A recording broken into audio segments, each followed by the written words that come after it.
Характерното за тях е, за разлика от повечето хора, каквото си мислят, коня е много страхливо животно. Той всъщност е като едно голямо котенце, 400-500 кг. И го е страх от абсолютно всичко, дори от найлонови трубички или бакуци, или от абсолютно всичко се страхува и се плаща. Коня се дресира от 2-3 годишен, по-скоро се обязва. Един кон, който не е обязден, предполагам, никой не би съгласил да се качи на него, защото може да се нарани ездача първо, после и самия кон. Обязваме ги, дресираме ги от 2-3 годишни.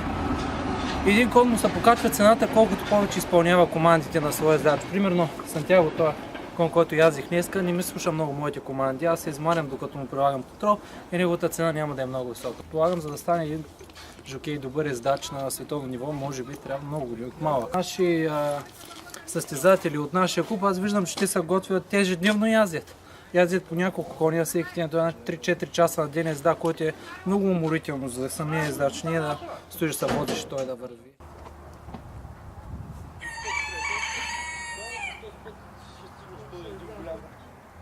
Това, което практикуваме тук е да галопираме с конете, да скачаме препятствия.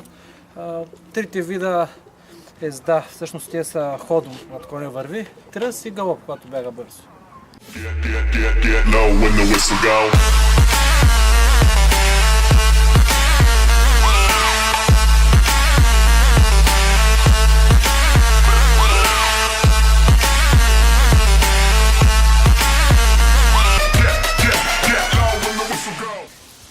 В България знам, че нашата източно-българска порода е характерна за нас и по-известна.